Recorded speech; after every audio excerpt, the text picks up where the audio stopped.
Hi, everyone, and welcome to Biohackers Lab. I'm your host, Gary Cohen, and on today's show, we're going to be talking about skincare and with a master of skincare, Andy Hnilo. So just to give you a little bit of introduction about Andy, he is a high-level athlete who is a model and a Hollywood actor, and now he's become an entrepreneur in the skincare industry. And the reason I want to speak to Andy is because Andy does follow the biohacking scene just like I do, and so I've had the opportunity to be able to meet Andy and be able to use his product and find out more about it. But I want to delve even deeper so that we could find out how can we actually take care of our skin from a biohacking natural way. So Andy, thanks so much for coming onto the show. Gary, thank you so much for having me. Sure, no problems. So Andy, for people who don't know your story, why you are so interested in skincare with Alitura, which is the company we're going to be talking about too. Would you mind just giving us a summary how you got into wanting to take care of your skin so much? Sure. Yeah. So March 20, 2011, I was crossing the street out here in Los Angeles, California, and I was hit by a westbound heading vehicle into the eastbound lane and then run over by an eastbound heading vehicle. Woke up at a local hospital, Cedars-Sinai ICU, with a shattered jaw. The whole left side of my face right here, from bottom of my ear to the middle of my chin, was just in pieces. It was a very severe compound fracture of my jaw. I broke 7 ribs, had a collapsed lung, woke up with a catheter, and just really disoriented and unaware of my surroundings. But I just, I was really banged up. I had a lot of abrasions and a lot of scarring from that accident. And what I did is I just, rather than using the serums and the creams that my surgeon was recommending that I use to counteract the scarring and abrasions that I had, because I was just always interested in dissecting ingredient rosters and figuring out what these long, complicated names were. And so I would Google them to find out that they're really carcinogenic, toxic ingredients. Synthetic. I mean, I just felt that our body would respond best through things just created from the earth, through Mother Nature, and just really nice, nutrient-dense extracts, essential oils, butters, you name it. I became my own little science project, so to speak, because I couldn't find anything on store shelves that met my level of just obsession with ingredient decks. And I mean, every product that I, looked at and kind of had some type of hole in it, whether it was a fragrance, whether it was a very, toxic, artificial preservative, just a lot of fillers, synthetic ingredients. It was just, I couldn't find anything that I really loved. So what I did is I just kind of came up with this little base formula to help remove the impurities through a combination of clays and also superfood extracts. And then I would wear this mask just to help, encourage blood flow to the surface of the skin, and also exfoliate that area that had all that scarring and abrasions from the accident. And in doing so, I would feed that freshly exfoliated area just really dense ingredients, things like colostrum, vitamin C, pearl powder, American ginseng, kelp powder, just to really help that cell turnover and feed that freshly exfoliated skin a really nice, dense meal. And it just made sense to me. And it was the healing was accelerated. And, here we are. Let's see, 11, 6 years, over 6 years later. And it's crazy to have a company through something that I just was exploring out of necessity. I didn't have any intention ever to have a business with this, because who would take on an actor who has a passion for skincare? But I didn't have any chemistry degrees, but I had this absolute obsession with just learning more and more about different ingredients from all around the world and why certain people use them. And it just became, an absolute interest of mine to purchase them and melt down the butters in my kitchen. And, it just became my own little lab, and that was my own science project. That must have been so much fun, just playing with that stuff in your kitchen. I can't even imagine how you started just with a whole bucket. I've seen pictures, I remember years ago, where you had a bucket and you'd have a massive drill or like a mixer, and off you go, and you were pummeling this stuff. That must have just been so much fun, just figuring out how to get quantities and what to mix in. Right. The beginning stages when we had to scale up after Dave Asprey put it on his Bulletproof website as his first Bulletproof approved skincare product. I can't even, because I was a customer of Bulletproof and just a huge fan of Dave before this. And so to be a business partner with him and a friend of his, it was really, to just, it's a feeling of excitement and adrenaline that I just can't explain. So like every single day, I just couldn't wait to get up and try to figure this thing out, because I didn't really have any idea of scaling a business. I mean, I wasn't a business owner before before I had this product, but coming up with packaging, coming up with label sizing, and just like you said, scaling out precisely the amount of ingredients to come up with 5,000 units of a product or something like that, in deadlines and having to hit those deadlines. And it was so exciting because I've always wanted to just have something and do something, like say I created something. It was, I never really thought of myself as a creative person, but this was an absolute creative outlet for me. And yeah, but you're absolutely right. Just going over to Home Depot and renting this mud mixer for, I think it was $29 a day, when I could have just bought the whole thing for $150, but I ended up renting it every day. I don't know, 15 days. So you do 15 times 30, that's 450. I could have bought three or four of them. So, I mean, I didn't know how to do this. I was just living in a moment of excitement to pursue an absolute dream of mine, which it's just still building. And yeah, the excitement was, I can't even describe it. That's cool. So that's actually got me thinking about, so we're going to get into skincare tips, but now if we're talking about common things like stress in this example, so imagine you're a business owner and suddenly your product goes viral, it's popular and people want it. And that can create not only the excitement because your product's gone popular, but stress now. So do you think from a stress perspective, I mean, so many people are stressed for multiple factors and that can come out in skin. So how do you mitigate that effect? I'd just be interested. Okay, so how do I mitigate the stress response? I do a lot of work to assist in that because, Gary, it started off, it was a lot of fun and excitement and everything was good. And then because with one product, it's just like, it's pretty easy to control. And then as we build into, we have 8 different products now. And then I just finished 3 more and I'm already starting R&D on 2 more.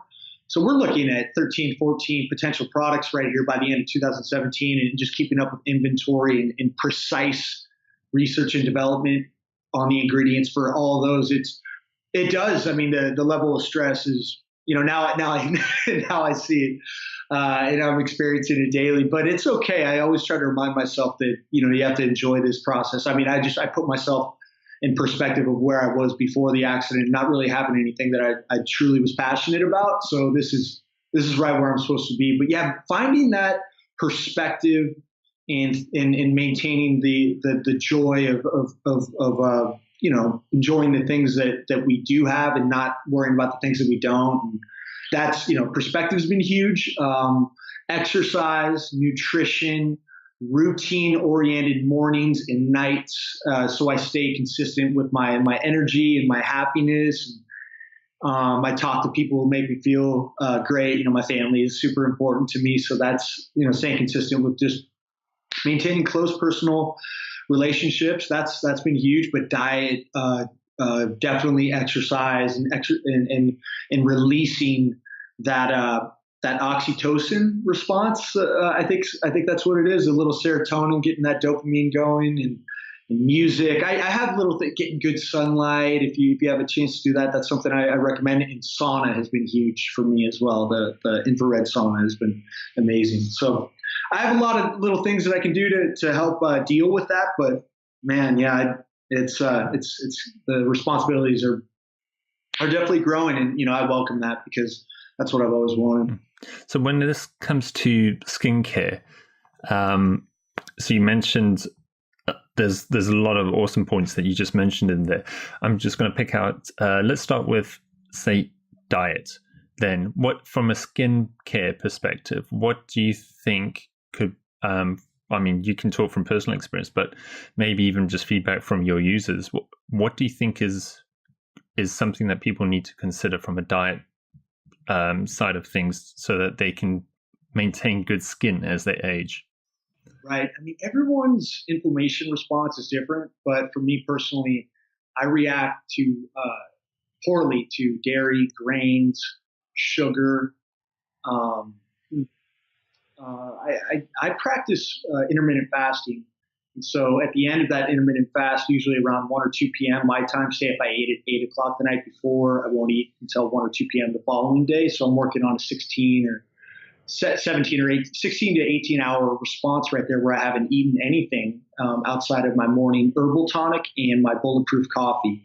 And that's what works best for me. I mean, I stay hydrated. I do my best to really get as much nutrient dense activity through food and vegetables as I can, really good protein and amino acid content from, like, say, grass-fed meats that I eat, and wild meats and good pastured eggs, but staying as nutrient dense with everything that I put into my body is key. And staying away from the things that give my body an inflammation response is extremely important as well, like the dairy, the grains, and the sugar. So, and toxic products is another big thing. I mean, Gary, I had acne in college, and so that's when I started becoming really interested in what I was putting on my skin. I was using Clearasil, Noxema, Neutrogena, Clean and Clear.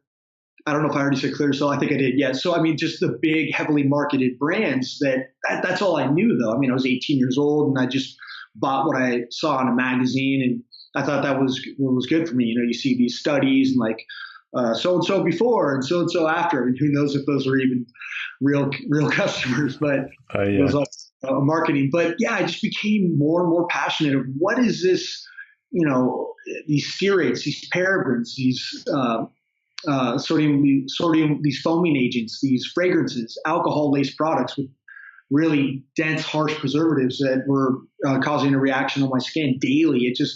That's when I became passionate about it. And year by year, it got better from 18, and now I'm 35, about to be 36. And so, yeah, it's definitely growing, and then it's just something that I love to do. And it's a rewarding industry because you can set yourself apart from other brands by just taking it to another level and just creating a dense, rich product without those harsh chemicals and toxic ingredients. And we're reaping the benefits of just clean, natural skincare. Your skin is your largest organ, so you want to treat it like another mouth. I mean, your body absorbs whatever you put onto it. Your skin absorbs whatever your blood flow absorbs the toxins that you rub into it daily. So you have to be careful with what you put onto it. Yeah, that was actually something I wanted to ask you about because we are inundated from a chemical soup perspective. There are so many various chemicals, and especially in the skincare range, it's gigantic. I'm also a fellow acne sufferer where I was at the stage with dermatologists and having to get steroid injections and Accutane. I think it's Roaccutane, so hardcore pharmaceuticals that, they have to check your liver to make sure it doesn't damage your liver. So I understand it's unfortunately when it comes to skincare, there's some really, really hard stuff out there. And so I'm interested then too, because I did the same thing with all those brand name skin washes. So do you think when it comes to any adults who are listening here, who've got maybe teenage kids, can those teenage kids use some of your products, you think, to help? Yes. Yeah. The teenage years they're a little more difficult because of the unpredictable hormone release and just a hormone response to them growing into their pre-adulthood and changing just so drastically in those nice, awesome years where I remember when I was just 12 to 18 years old, and you're just going through these constant changes hormonally. And so it's difficult to really pinpoint certain things. And also you combine that with stress and diet, nutrition. But we've had so many beautiful emails and messages from people from all around the world that are using the products now, and the masks specifically for spot treating acne and just getting on a nice protocol. We have a good ebook, which I'm happy to send it to any of your following. It's a 30-page ebook of just really just breaking down the natural path to skincare and the benefits of using nice, good, clean, nutrient-dense products, as opposed to the toxic chemical-laced products that are commonly used, the Proactives, the Clearasil, Clean and Clear, Neutrogena, things like that. So it's just, whether it's my product or someone else's, just really be very aware of your ingredient decks. And, they have lists out there of carcinogenic ingredients that should not be in these products. And I would definitely look in those, because you're absolutely right as far as, those ingredients get processed through the liver and damage the liver, which can, lead to kidney problems as well, and just overall irritation and an overall brain fog. I've heard of past people that have worked for me that were on Accutane, and that hurt. That one worker of mine fell into depression through Accutane specifically, and I've heard that pretty commonly. So that's the worst. I know it's hardcore, and even I'm a male, but if you're a female and they tell you that if you get pregnant whilst you're taking it, you could have a teratogenic child, like a malformed fetus. It's it's hardcore stuff out there, and it's I think there's so many people who are needing to go to that stage, or they feel they need to, because their skin is just a mess, and so I think exactly what you said, there's so many other things you can do to get the foundation correct, but then you want to apply good stuff onto your skin too, because when I use your Alitura mask, which we're going to get onto now, you can feel the difference. It feels awesome. It just feels so nice and refreshing. So coming onto the mask now, because really that's how everything got started, was this mask. So something is silly, but is clay masking the same as mudding? So, clays are nutrient dense. So they're both are from the earth, right? So say if it's the Dead Sea mineral mud at the bottom of the Dead Sea, that's a liquid emulsified mud, right? So one of my first products that I ever used when I was in my early 20s was this Dead Sea mineral mud.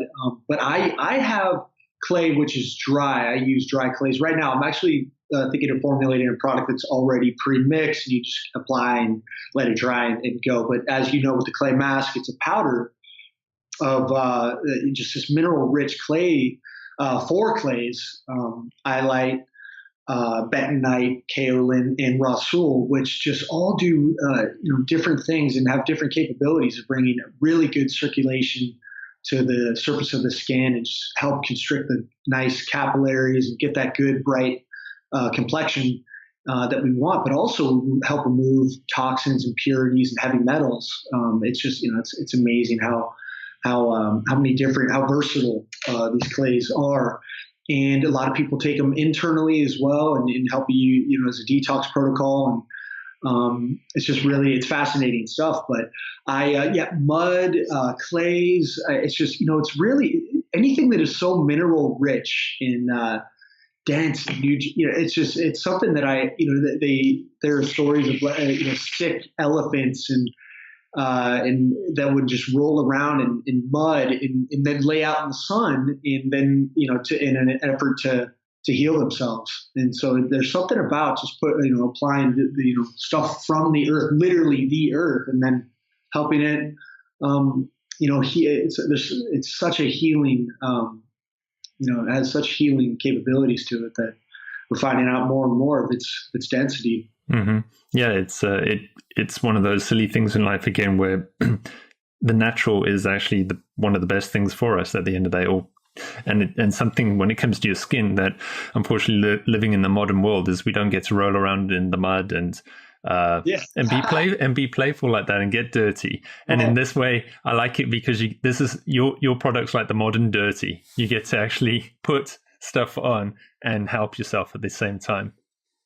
I just did it an hour ago. I throw it. I mean, I just, it's in the hair. I just came out with a new Derma Roller for Alitura, which it's incredible. You know, it's that whole process of opening up the pores and just really getting that good release of any congestion around the eye area and removing impurities, any type of fog that you're in.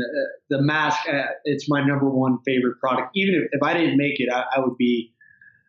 It'd be my number one most effective product, because it's just one of those things that you see and feel results immediately. I mean, regardless, every single time I know what I'm going to get with it, and I have the most sensitive skin ever. And I'm gonna, if I use something that my body doesn't react to, it's going to be there for a week. The mask is something that I can rely on every single time to show me the exact same result every time.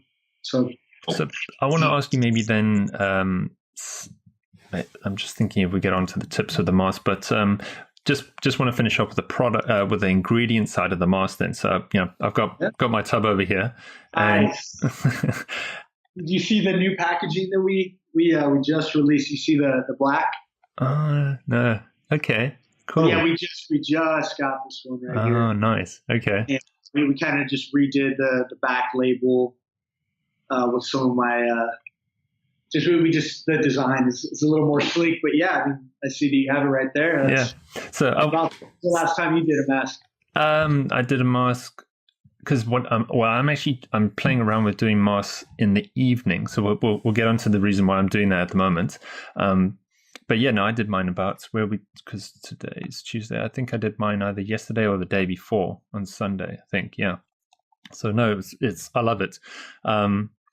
So I just want to also ask then, so we know about the clays and the detoxing effect of that. Are there any other particular ingredients in here that maybe you want to sort of just highlight why they're in there? Oh, absolutely. The freshwater, the ground freshwater pearl powder is amazing for mitigating sunspots and just creating a smooth, even skin tone. I found that out. I used to take pearl just as a liver tonic and to help calm me down at night. And I just through playing around one night, I mean, pearl is extremely expensive, so I was very hesitant to do this, but I just put it in my hand and had a little water, and the smoothness of the immediate impact of the smoothness of my skin was remarkable. So I didn't have much of it. I only had like 50 grams in this little pouch that I was taking at night. A half teaspoon, whatever it was. And so I added some into my existing mask that I had, and it just took it to another level. I mean, freshwater pearl powder is amazing stuff. You're starting to see it in more and more skincare products, but I hadn't seen it in any back then. So that's one of my favorite ingredients that I have in the mask. Let's see what else. First 6 hour milking collected grass-fed colostrum. That's another major ingredient. It's loaded in IGF-1 growth factors, and I really feel like it hits that freshly exfoliated area and just encourages the growth of new skin cells, and it just adds a super healing effect to the skin, and just provides it with the softness that I just didn't have. A lot of clay masks can be super dry, and mine just has this nice smooth effect to it that is not overly dry, not overly irritating at all. It took a while to get where it is, but I just had nothing but time after my accident, so it was my own little fine tuning of my baby. But yeah, I mean, everything in there. The organic kelp powder loaded in vitamin A, C, K, B12. It's a blue and green algae, so it's just, I mean, it's amazing for, it's also loaded in sodium alginate, which is a potent topical cleanser, just to help with the nice cleansing and just help remove some of that oil and dirt from the pores and help minimize those pores. The vitamin C crosses the dermis and helps, from sun damage. And then rounding it out with American ginseng, just helping with that blood building. And there were actually, I was pretty much set with my ingredient roster. And then I met with a Chinese herbalist and said, you may want to explore American ginseng. And I went, why? And they said, well, the workers who handle it out in China their hands don't wrinkle. And so I went, all right, let me see what's going on. And so I added it in there. And so for about the next few months, it just, it sat on the face.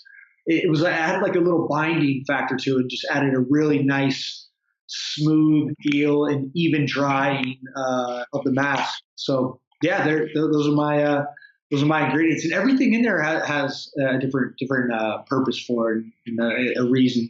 It has its own story. So yeah, that's what's fun. I didn't just throw it together. I mean, everything has a very interesting story. So yeah, it's cool. Yeah, excellent.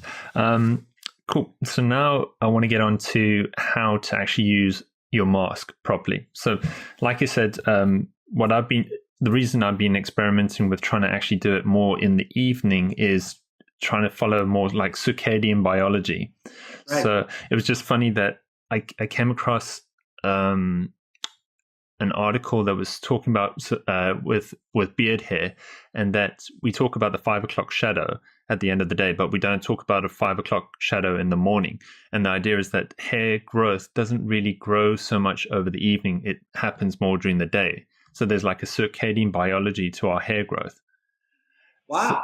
So, I didn't think about that. Yeah. So it got me thinking, okay, so I mean, this is me going on a tangent, but like, should men, even from an optimal point of view, be shaving more in the evening or the morning if they had to follow this like circadian biology? Or even something like skin care then. So I was just thinking shaving after doing a mask.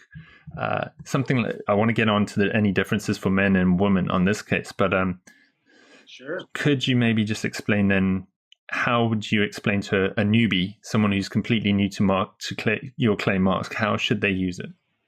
Absolutely. So I use a non-metallic bowl to help just retain those electromagnetic properties of the clays, whether it's glass, bamboo, any type of non-metallic bowl that you can find, even plastic even.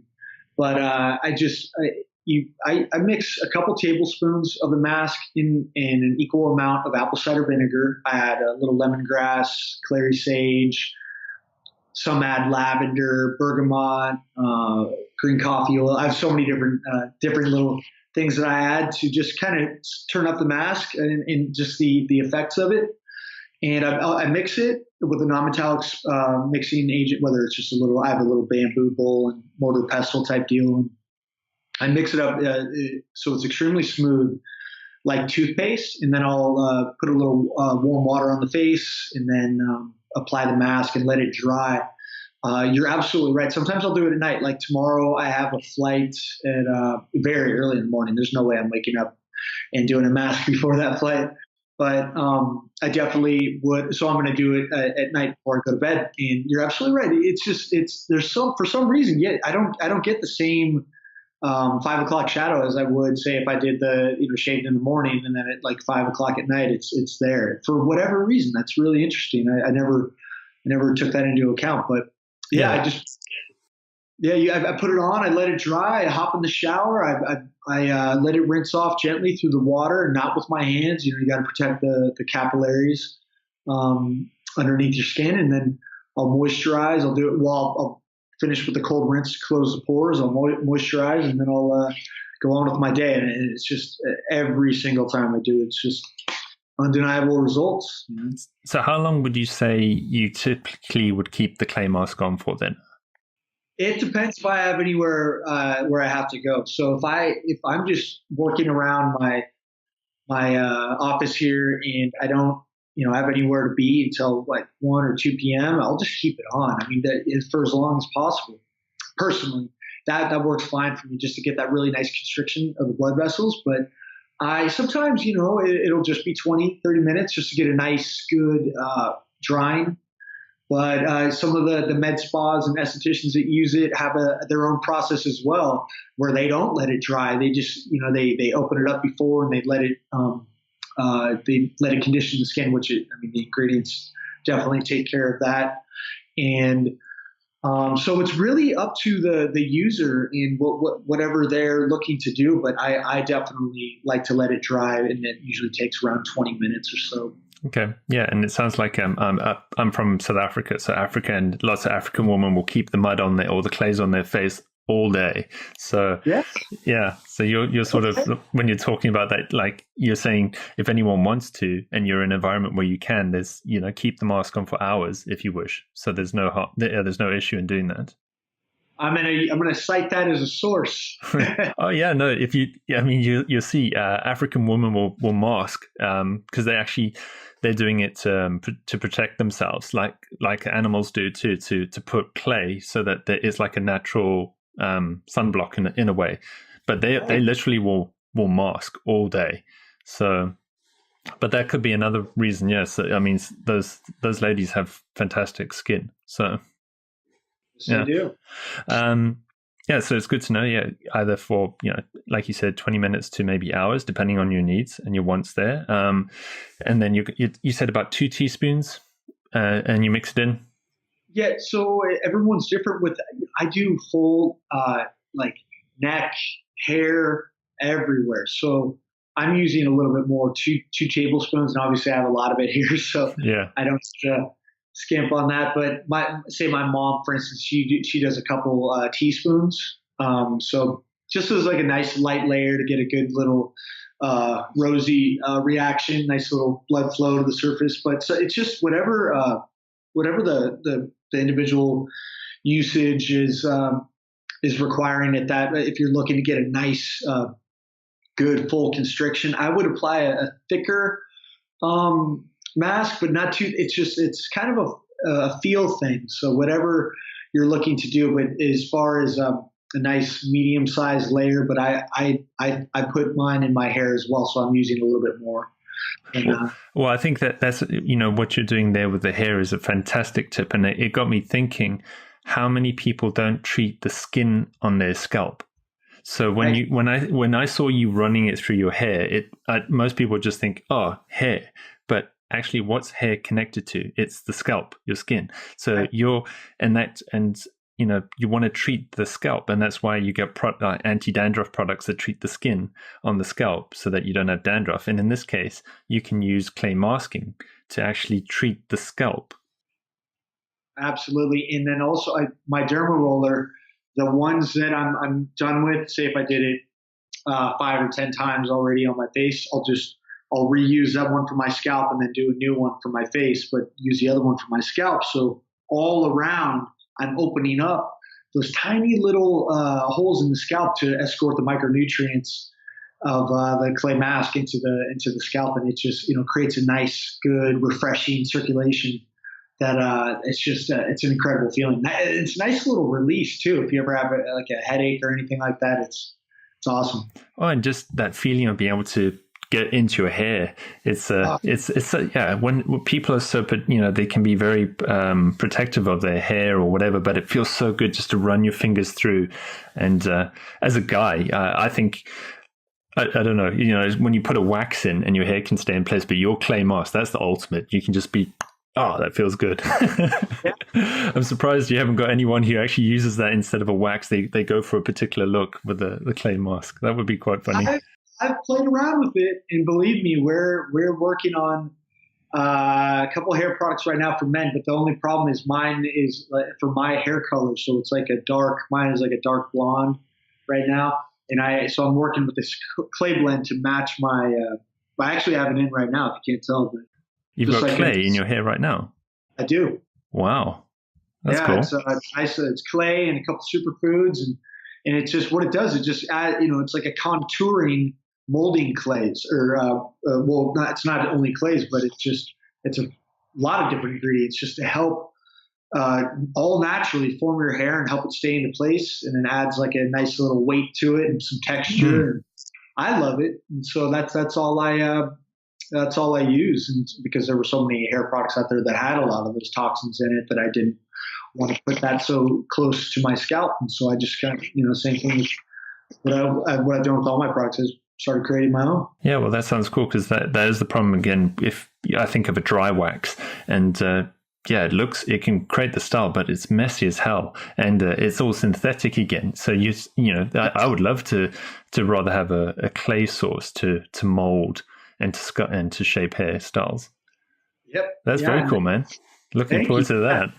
Yeah, no, it should be here soon. The only problem is I don't, if someone has a different color hair, I don't know how that's going to work. But you know what I could do is I could just use a different combination of clays and make one for darker hair, lighter hair. And I can do that. I'm sure. And redheads like me. Actually, that's the challenge, to try and get ginger hairs.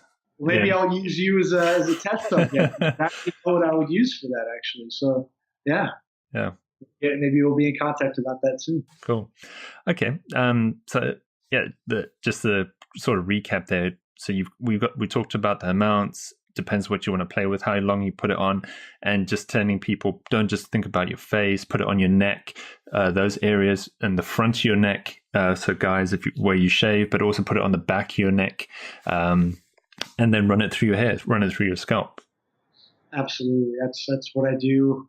Let it dry, get that good constriction and that good, just the circulation and that blood flow, and then let the ingredients do its thing. And then I like to use the shower. If you're over a sink, and that works fine as well. But I like to just hop in the shower and let that do its thing. Yeah, it sounds efficient. So you get up and depends when someone showers, but yeah, you mask, you do your thing in the morning, eat your breakfast, go have a shower, get ready for the day, and so you could be walking around. Yeah, just build it into someone's routine for time efficiency. Okay, and then are there any differences maybe that between men and women should know when it comes to masking? Have you found any little nuances or tips that you would suggest? The only thing that I would suggest, and I just don't want to get yelled at as far as like putting it in the hair.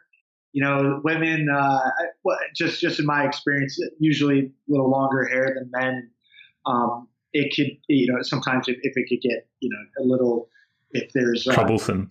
If it's color treated, and it may, there may have some effects there. But with a longer hair situation that usually women have, I would just go into it knowing that it's going to take a little bit longer to rinse out, but that's fine. I mean, I also have a lot of women that use it with great results in the hair. But it's meant for the skin primarily. So as far as like a skin mask, the differences in results for men and women, I haven't heard any. It's all pretty consistent and right down the middle as far as just what to expect and the results that you see through men and women. And so do you think, like what I've been playing with, shaving after masking, do you think that's a good idea? So that's, for years I just did, I shaved before and then I did the mask. And then my friend was like, it just made sense. Well, my friend told me that the mask helped lift up the hairs for his shave, and it's provided a really nice smooth glide for the blade. And so I just tried it out. Now I can't go back to my original shaving before a mask. I just refused to. So I mean, but both are amazing. I haven't done it since, so I can't tell you.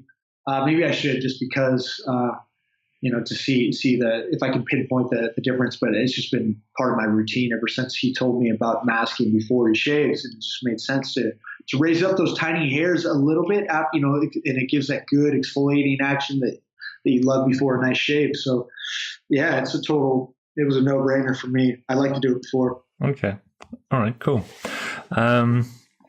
So I want to then, maybe we've talked about masking, but maybe I didn't cover the point. How often do you think people should be masking? Like, well, I know there's probably going to be a spectrum again, but we've got, so say in your situation, which was, let's call it like dermal emergency, because you've just had surgery, you've had an incision, you've had abrasions, and you want to treat your skin. And that's like what you were doing after your accident, versus someone who's just trying to maintain healthy looking skin as they age. Do you think there's any recommendations from your side for how often someone should be masking? The standard recommendation is 1 to 3 times a week. And then they had these things, this 30-day mask challenge come out through an esthetician like a Facebook group that I'm on, and these people, I mean, they loved doing daily masks. And so I started doing that as well recently, and my skin has improved. So I mean, that's just what I'm doing. It's a little, but the thing is the particle size of the clay mask, the Alitura clay mask, is just, it's so fine and so smooth and sits on the face so lightly, where I just haven't had any like harsh reaction to it by doing it daily. So, but general rule of thumb is 1 to 3 times a week. Give your skin cells a chance to regrow and repair themselves. But but then again, I've been doing it, sometimes 4 or 5 times a week, and I know people who do it daily. So, well, everyone's different. Yeah, you got to love that spectrum. We're all our own, and you just got to play with and see what works best for your skin. Exactly. Yeah. Okay. So earlier on, you were talking about some of your other routines that you do to take care of your skin, because I think. So we talked about teenagers and when we're developing potential problem skin. Do you have any other tips then for how we can, what you're even thinking of doing to help your skin age well as you age? So what? Yeah. So I was just thinking, so we, of course, using natural products on your skin. I just wondered if you had any other.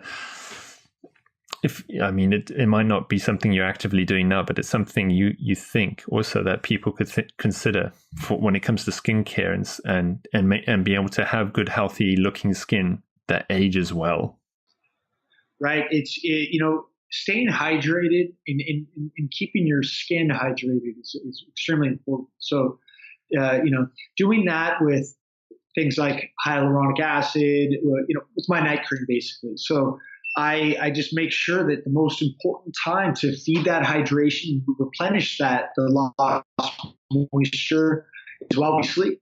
So get on a really good night cream. I just don't miss nights. You wake up, the idea with a good concentrated, rich night cream is to wake up vibrant and glowing, better than you were before when you went to bed. And so that is extremely important. Staying on top of your exfoliation, but not over exfoliating. A good, rich, nutrient-rich diet with phytonutrients, a good amount of good, I keep saying good, vegetables with broccoli, sweet potatoes, some of my favorites, beets, celery, cilantro, avocado, fats, avocado, coconut, animal protein fat. So with things like ribeye and the steaks that I eat, really good. Conjugated linoleic acid is from animal fat, is amazing for the skin, and subcutaneous fat as well. So that's diet plays a huge part. Hydration plays a huge part, and then conditioning it and reconditioning it and feeding that area that you just exfoliated when you sleep at night with a good night cream and moisturizer is extremely important as well. I actually wanted to ask you about that. Because you've mentioned how your product range has increased so much just from the mask. And I wanted to ask you about your feelings then when it comes to creams and moisturizers. So they're definitely a good part of a skincare regime, you feel? Oh, absolutely. That's the thing. I first started using an eye cream and night cream in college because I used to be a baseball player and I was out in the sun all day and I was starting to get these fine lines embedded into my face. And I was only 22, 23 years old and I couldn't figure out what was going on, but I guess it made sense to me at the time. And so I started applying this, I think it was a Dove night cream. But the thing is they're using a lot of stearates and alcohol, synthetic fragrances that just irritate and dry out the skin. And so it is so important to feed your skin just a really nice, moisturizing, rich meal. And so with butters, essential oils, extracts, I use plant-derived stem cells in my night cream, sweet potato-derived hyaluronic acid to really just hydrate the skin cell and just encourage the growth of new collagen and lift and firm and tone the skin. So it's just extremely important to get a very good product, but also be very aware of the harsh ingredients that are in a lot of them, and the artificial colors and fragrances and preservatives. Alcohol can be extremely drying to the skin, and so a lot of these products can actually be counterproductive to what you're trying to achieve in good, supple skincare. So just be very aware of that, and just know that Mother Nature provided us with everything that we need. So that's the way I keep all my products, just away from all the toxins and synthetic ingredients, and just use everything that I can find from the planet, and just my skin responds better that way. Mm-hmm. And I guess I'm a little naive, but when it comes to the difference between creams and moisturizers, what's the difference there? Is creams for the rest of the body and moisturizer for the face? Is that the difference? They're creams, moisturizers, lotions. They're all terms for different. Pretty much achieving the same thing. The whole point there is usually creams can be a little bit thicker, more rich, more dense. It's just a texture thing. My night cream is primarily used for the face at night before you go to bed, as it's a more rich, thicker, concentrated cream base rather than my facial moisturizer or my body lotion. But the whole point is it's concentrated because for the face. But if you have a target area where you'd like to hit, like some women use it for stretch marks and post-pregnancy and things like that. So or surgery scars around their body, and that's a great use for it as well. There's K factor 16 Manuka honey in my night cream, so it's extremely healing as well. So as far as the terminology with creams, serums, and lotions, they all are the main point is to do the same thing, which is to nicely hydrate the skin and provide that nourishment to the skin cell. But it's just a terminology. Okay, so I'm just thinking your moisturizer, you could also use that at night or during the day, could you? Oh yeah. You could use my body lotion I use for my face, my body lotion before you go to bed, my facial moisturizer. All the products. It's just really wherever you're looking to achieve optimal results. They're all just incredible. Mm-hmm. Okay. Yeah, well, it's very exciting hearing all of the new products that are coming out. Like I said, this is all new to me too, because I've just been into masking. So to hear about hair range, and just as, going onto your website too, it's alituranaturals.com, is it?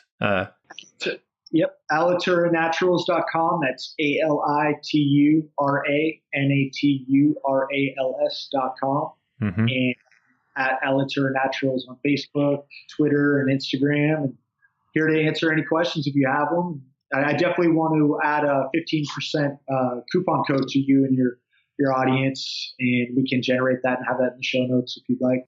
Oh, fantastic! Yeah, that would be brilliant. Thank you very much for offering everyone that. That's fantastic. Sure. Yeah, oh, that's awesome. Because hopefully, I guess what my main aim today also with you, Andy, was because I want people to know how to use your products properly to get the best benefit out of it. And I think all the information you've shared today, it's educated me on when to use it, how much to use it, and times to apply. So hopefully I think a lot of people would have definitely benefited from listening to that today. And I always wanted I know when it comes to skin, especially it's a difficult question, but that difference between men and women, because we are different in that aspect, but just little things. But I do think men and women want to have good looking skin. And I've seen you in person, your skin is fantastic. So if anyone wants to know, you're the proof in the pudding. So except don't eat pudding because it's not good for your skin. Oh, no. No, I appreciate that. Thank you. And yeah, it's exactly what you said. That's why I didn't want to create an all men's line or an all women's line. This is Alitura. It's about 55% women customer database and 45% men. That's pretty much right down the middle. And people are responding, both genders are responding great to the product. So it's just a matter of bringing cutting edge, incredible ingredients with a very pristine, clean formula that's as close to nature as possible. I think that's how our body and our skin reacts best. Mm-hmm. So, yeah, I appreciate you having me on. No problem as well. Again, thank you so much for coming on today. It's been very enlightening. Are there any, I'm just guessing, are there any other points that maybe you felt like you want people to know about Alitura that we didn't cover today? It's just, I love hearing what people, the feedback, customers and people have about my products. I mean, word of mouth has been everything with our marketing. I don't get these big marketing campaigns. I'd rather use that money to create my products. And so it's just, word of mouth has been everything. People telling their friends, and like yourself, these podcasts are huge. I mean, that's how I started everything, was through a podcast with Dave Asprey. And so now to be in 74 countries and really have a product line that's expanding rapidly. I mean, I just keep my job as, my job is somewhat simple, but my mission is just to create the next level product through creating the next level product through just bringing the best ingredients I can find through all around the world that and as clean as possible. So that's pretty much it. If anybody gets anything out of this, the main point here would be just pay attention to your labels, because people change them up. The same product that you bought 2 months ago may be different now because of that brand getting acquired or bought out. And so they're trying to cut and dilute their ingredient deck. So be very careful of that. Look up carcinogenic ingredients, artificial fragrances, colors, preservatives, and really just get to know your ingredients. And so, your skin is your largest organ, so you just have to take care of it. Exactly. Yeah, great. So again, thank you so much, Andy, for coming onto the show. And for anyone interested in your products, I'm definitely going to link to everything in the show notes on this. And so you've got all the details in there. I've, like I said, Alituranaturals.com is the website to go to. And please, if you do clay mask and you get the results, as Andy said, send him pictures. He loves seeing how you're using the product, and that's how the world learns. By actually, because we're talking skincare, so pictures say a lot when it comes to skincare. Absolutely. Mm-hmm. Cool. All right. Well, thanks very much, Andy. Hey, thank you so much for having me on, Gary. Cool. Thanks, man. Bye-bye. Hi, everyone. So that was the interview with Andy Hnilo from Alitura Naturals, and you would have heard that he graciously gave us a 15% coupon code to use at the store, and I organized what that code is, and it's Biohack. So that's BIOHACK. So when you go to the website and you go through the checkout and you've chosen your product or products, then enter the code Biohack at the end, and you'll get 15% off your order. Enjoy your product.